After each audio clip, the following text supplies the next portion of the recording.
Welcome back to Home Improvement Woodworking. Are you looking to understand what power tools you should own as a beginner woodworker? Well, I've got a list compiled here for you, and it was inspired by John Malecki's recent video on must-have tools for beginner woodworkers.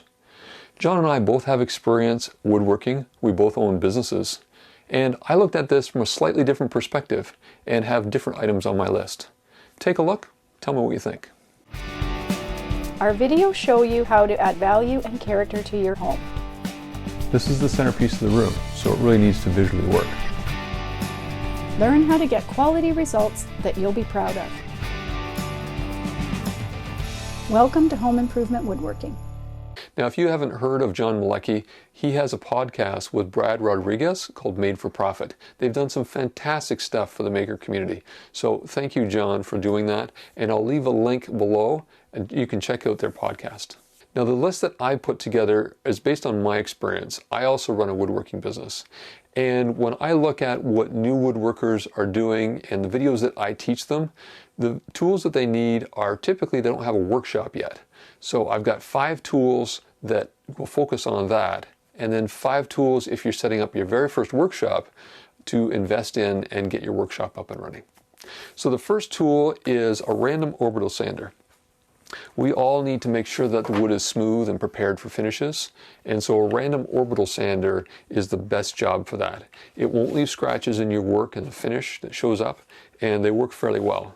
It's important to make sure that you've got dust collection, because wood dust is a carcinogen. It can cause cancer and permanent lung damage. So make sure that when you're using a sander that you're using a shop vac as well. And that's actually the second tool on my list. A shop vac with a HEPA filter. That HEPA filter is going to make sure that the dust that's harmful and can damage your lungs doesn't get into the air. So it's important not just to have a shop vac to capture all the dust and clean up your mess, but also to make sure it's capturing the right dust down to the particles that won't damage your lungs. Now, a sanding tip for you, when you're sanding by hand, don't use these pads. These are relatively expensive in terms of sanding material. What you want to do is buy sheets of sandpaper. You can cut them into quarters and you've got great sanding pads by hand.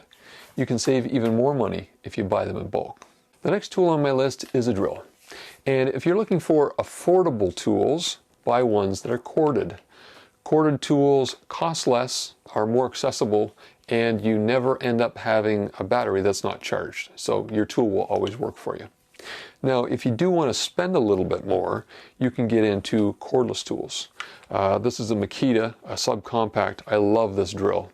When you get into cordless drills, just be aware that the technology is rapidly changing. So a corded drill will last you for decades.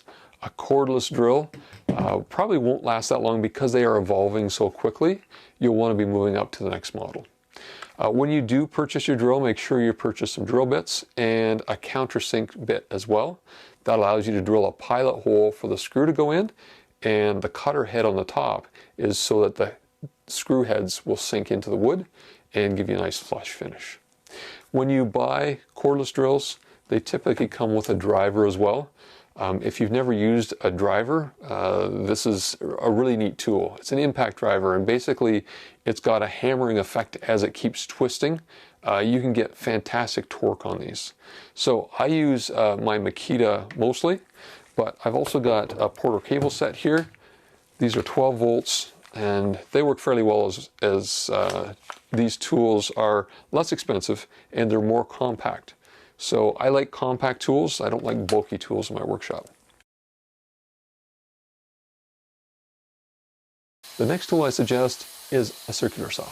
Circular saws are designed to cut straight lines.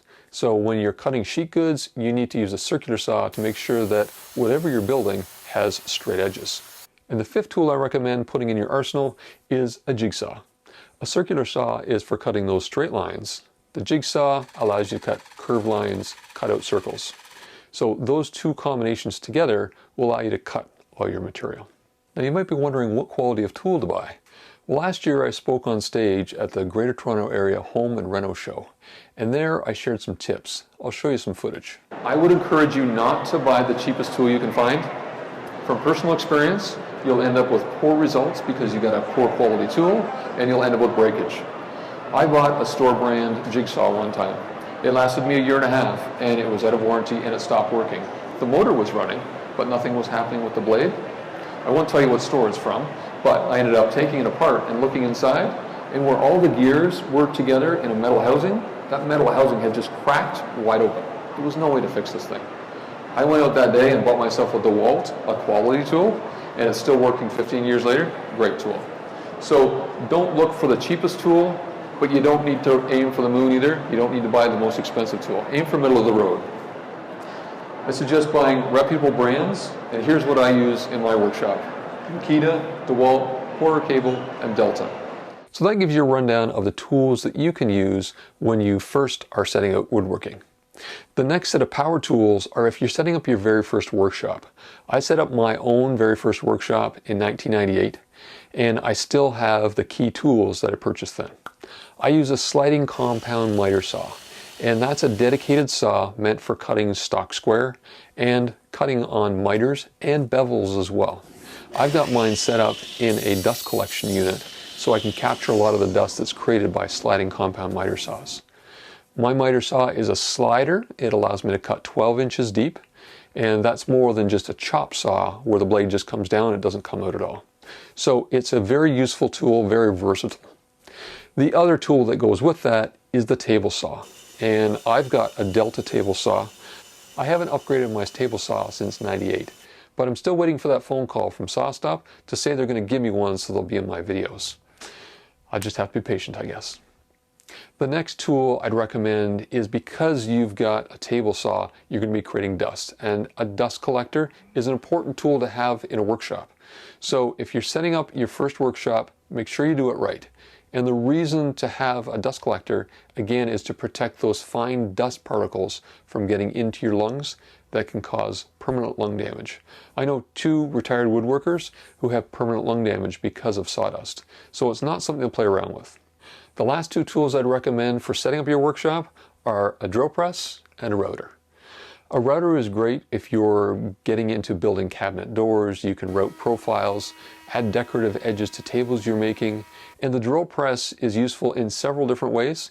You can use it for sanding circular pieces, so you put sanding drums in them, and also for drilling holes consistently in the same space, so you can make things like this, a chisel holder.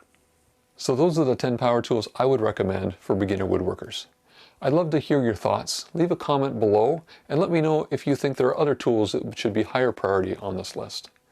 If you'd like to subscribe to our channel, you can click over here, click on the bell icon, and you'll get notified every time we publish a video. Until next time, enjoy your time in the workshop.